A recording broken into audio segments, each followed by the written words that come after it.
Come on in, guys. Let's talk about Survivor Season 42, Episode 6 and 7. I'm Rod Morgan, and with me is my co-host, the Mrs. Morganino, Kate. Kate, hello. Hello. This podcast is executively produced by James Jamriska, and here we recap last week's episode just ahead of tonight's episode to get you ready to outwit, outplay, and outlast in 15 minutes or less, thereabouts. And we get started, as always, with the quick and dirty recap. But we had 2 hours last week, so the quick and dirty recap might be a tad bit longer than normal. But Mrs. Kate, get us started. Okay, so we had a 2-hour event. The episodes were You Can't Hide on Survivor and The Devil You Do or The Devil You Don't. 2 hours could have easily been condensed into one, which is why I think we might make 15 minutes on this podcast. I thought it might be a little bit longer. So we start with day 12, which includes essentially the creation of 2 new tribes who compete in a reward challenge. So players draw for one of 3 rocks. You have an orange rock, a blue rock, or a gray rock. There are only 2 gray rocks, and the 2 players who pull the gray rocks are Lindsay and Roxroy, who must then sit out the challenge while the remaining 10 players, drawing orange or blue compete against one another. No, the 2 people sitting out the challenge do not know what we know, that we are about to be dealt with the hourglass of time again, which we're going to get a little bit more into. But Jeff Probst, before the reward challenge starts, proceeds to walk up and tell us this as the other contestants are coming around the corner. And I just had a big time problem with this. It's like, Survivor, you're a TV show. You can tell us this in an aside. You don't have to make Probst hurry up and whisper it out as the people are walking up. So I was a little disappointed in that. But as far as the challenge goes, they had to move a huge boulder. They had to retrieve puzzle pieces, and then they had to assemble a 75-piece puzzle. Now, Probst doesn't always give the puzzle piece number, but I kind of felt like that was a big puzzle. Mrs. Morganino, do you agree? That was a big puzzle, and you could just see by how many of these block-type pieces they had to keep off to the side and move in, and so on and so forth. But, of course, the team with Jonathan ends up winning. He quickly moves the boulder. And then Marianne and Lydia actually do a really good job with the 75-piece puzzle. So other members of that 5-person tribe were Tori and Hai. So they all win immunity. So that's their reward, coupled with also Applebee's, which we will talk about in more detail when we get to twists and turns. That was a very big part of this episode. But they win immunity from the next tribal council, which is the big reward. Then they also get to choose between Roxroy and Lindsay as to which person they will send into exile. And Tori ends up being a bit of a driving force behind that. And the Roxroy-Tori relationship is kind of the spine that runs through this whole entire episode. But on exile, Roxroy is thriving. I mean, the guy builds himself a shelter. Okay, we've seen one person in the past, Erica, be involved in this 2-day off by herself hourglass of time situation. And she certainly did not build a shelter. She had trouble getting together her hut or her fire. Roxroy was not that. Fire, going right away, ready to cook the rice, excited. Takes a shot at his wife unnecessarily while he's off on Exile Island, for goodness gracious sakes. Roxroy's having himself the time of his life. But on Exile, he must decide whether or not to break the hourglass, the shillelagh of time, as we've referred to it before, thanks to the No Buffs podcast. And so what that would do is then reverse the last tribal council, the last reward challenge, in which the players who won would then need to compete for immunity before the next tribal council. And you would have Drea, Mike, Romeo, Omar, and Chanel all being safe then. Correct. And at this point, Jonathan is eating Applebee's, and it is really, it's something to behold. All right. I want to mention Applebee's, and we'll get to Applebee's again. But at this point in the episode, Jonathan is eating Applebee's, and it is something to behold. So anyway, so then it comes back to fruition. It comes back. He reveals that these other players must now compete and that he's reversed the course of the game Roxroy has. And the talk of the island is to vote off Tori. But in true Survivor fashion, whenever you are pitting someone who's going to have to go to the immunity challenge is going to get voted off, she actually wins immunity by balancing puzzle pieces on a platform that she must walk back and forth with this rope. We've seen this done before, and she wins. So this leaves 5 players up for the vote at the very end of the episodes: Jonathan, Lindsay, Hai, Marianne, and Lydia. And unfortunately, it's Lydia who is ultimately voted out of this episode. Yeah, and I want to point out here 2 things, right? This is a tried and true Survivor game of balance, right? The rope is very, very long, right? You do not need brute strength to be able to pull this out, right? After so many times where Jonathan has just dominated the competition, I think they really wanted to step up and do one of these that anybody could win. And it might be, you could call it an old Survivor wives' tale, but as Kate was just saying there, do not talk to your tribe mates about who you want to vote out at that night's tribal council before immunity challenge, because if you name someone before the immunity challenge, there's a very good chance they're going to win immunity, and then your plans are blown up. Yeah, there's a lot of karmic retribution that happens on Survivor, which I think has always made the show even more interesting, how all of that always tends to play out. A couple other things to mention about this immunity, about the last tribal council and the immunity there, is that Marianne has individual immunity idols. So even though there are 5 players up for the vote, Marianne's probably not going to be one. Jonathan was discussed, but Omar still had his back, and he was also determined to be too strong to go out just yet. And sadly, again, Hai ultimately had to betray Lydia, which we'll talk about a little bit more at the end, and that was a necessary vote on his part. That's for sure. So that's the quick and dirty recap, the spine of everything that went down, but there were lots of twists and turns along the way, so let's go over a few of those here.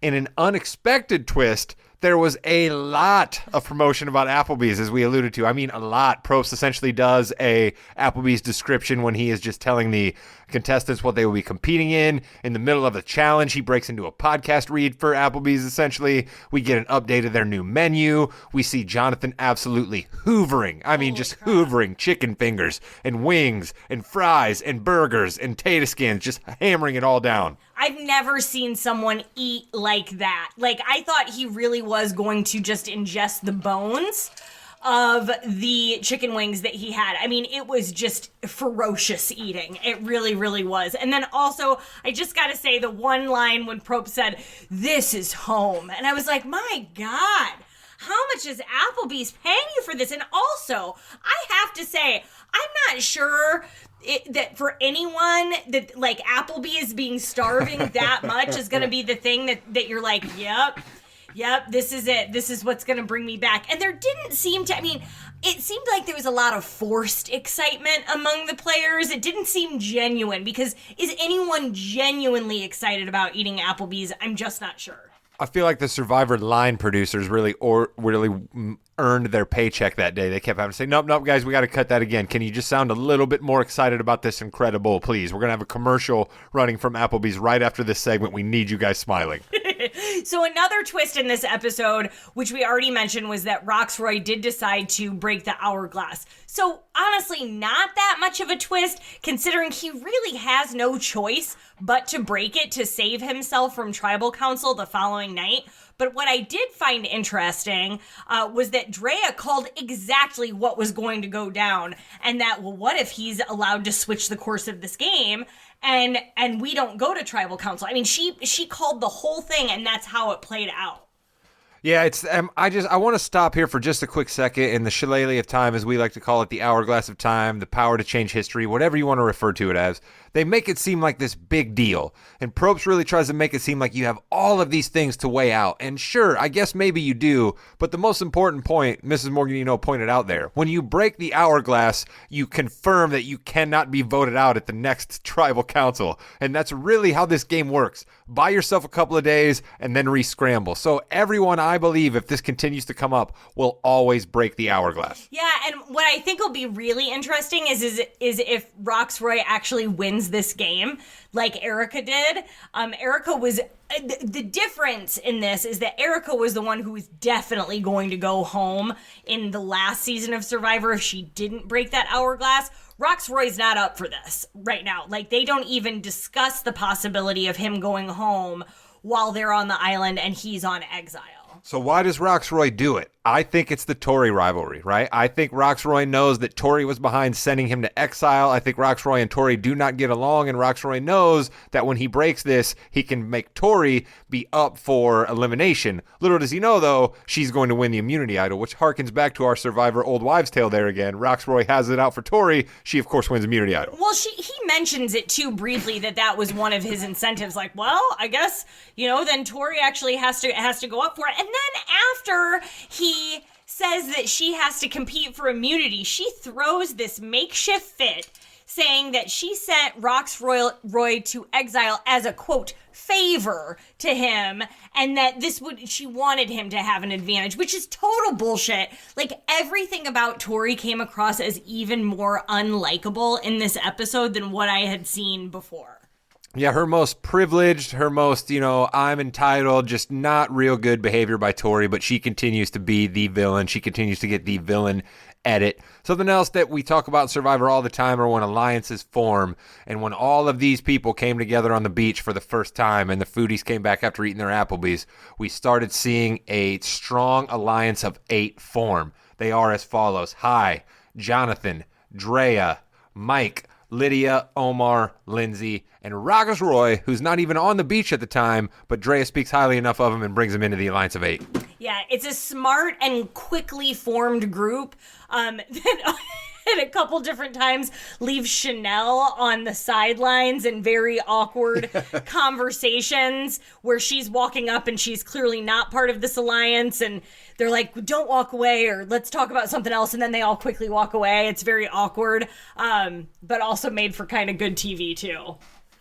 Another thing that plays out for 2 of the people in our 8-person alliance is the fact that Romeo and Hai come together and they have a mutual admiration society for one another. I guess more Romeo to the point of Hai, but Romeo talks about how his growing up and his family life and his particular culture, it was not very keen for him to be as out and proud as Hai is, and they bond and have a moment over that. And I think that's going to be good for our guy Hai, because Romeo's not in that 8-person alliance and he's got somebody to fall back on.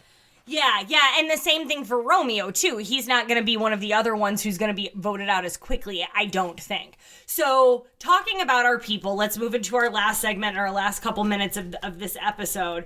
The 3 people who won the Advantage Amulet, remember that one, in the very first episode, Drea, Lindsay, and Hai. So they're all part of this 8-person alliance, and they decide to stick together and use their amulets collectively for 1 extra vote should the need arise at some point. We'll see how long that lasts, but again, I think this 8-person alliance, which is actually now a 7-person alliance because they had to get rid of Lydia, I do think could be advantageous for them. Yeah, we'll see, though. Each and every one of those people in certain asides where it's just them talking to the camera talked about how much more powerful the amulets will be as the numbers dwindle. So we'll see how much longer they want to stick with the numbers. But that's always the case on Survivor. How long do you want to stick together, and then how soon do you want to go out for yourself? So another strong showing from our people, Jonathan, Mike, and Omar in this episode. All strong social players. You see Jonathan and Mike really, really worked his ass off in the first reward immunity challenge, being, so brawny and whatnot, but their social game is exceptionally strong. Jonathan also, we learned this episode, can fish really well. Mike, everyone tells him how much they love him. Everyone. Yeah. And he and Jonathan also share a particularly heartfelt conversation about being stereotyped as big and dumb and how they're so much more than that. And I believe it, right? Because we've seen a lot of their social game and who they are as individuals, and they're extremely likable. Then there's also Omar, who proves his ability to whip up those votes. Major impressed with my guy Omar this episode. Yep, and he saves Jonathan while putting himself out there, even though he's completely safe. He does a great job in staying loyal and true to Jonathan, which I really, really liked. And I noticed Omar's tact with people when he was going in to try to get the votes that he wanted, right? He was direct and he was firm with people, but he was still nice and smiling. It was just an absolute masterclass by Omar of how to talk to people and influence folks. I also got to speak about my girl Marianne here. It's becoming a tradition. I talk about her all the time during Our People. And what I realized during this 2-hour episode of Survivor is that Marianne has me on the edge of my seat at all times. It's an emotional roller coaster with her. She has me up, she has me down, she has me angry, she has me laughing. Bottom line, she is good television. But I could have swore that we were going to see some drama and some craziness ensue when they put her on the puzzle. And she once again proved me wrong and just got the puzzle done and their team won. So Marianne continues to surprise and confuse me. I just wonder how much longer she can get away with annoying the tribe mates she has not met until now, because now she has so many other people to talk to. And at what point are they going to be like, that is enough? You need to just calm down a little bit. So we'll see. So my girl Drea, I think, is still doing exceptionally well. Excellent social game, just like the men we mentioned. Really, really love her. Hai also still very strong, even though, again, he was forced to vote out Lydia, which does take that alliance down to 7. That was a smart move. But she didn't fight hard enough for herself at the very end. And it honestly wouldn't have been in his best interest to try to save her, considering he just put together this alliance after merging. Yeah, you don't want to go against the alliance this early, and so him having to write down Lydia's name, I'm sure it hurt him a little bit, but Lydia and him are people. She's not even on the jury, though, so he doesn't have to worry about that. It's a bummer for Lydia. She goes right before jury time. Yeah, that's sad. And Lydia, you did way better than what we thought you were going to based on our first episode, and we liked you. We liked you this whole game, and I'm sad you're not on the jury, and we don't get to see you all cleaned up and happy and, freshly showered in front of your former tribe mates. That's true. So we will see a lot of her former tribe mates scrambling around. This was one of those previews that really gave nothing away to us. It just showed a whole lot of people scrambling on the beach, scrambling at camp, scrambling all around, scrambling in the woods, just lots of scrambling on tonight's Survivor. So it'll be interesting to see what comes out. But you can count on us to be back here next Wednesday to help you figure it all out.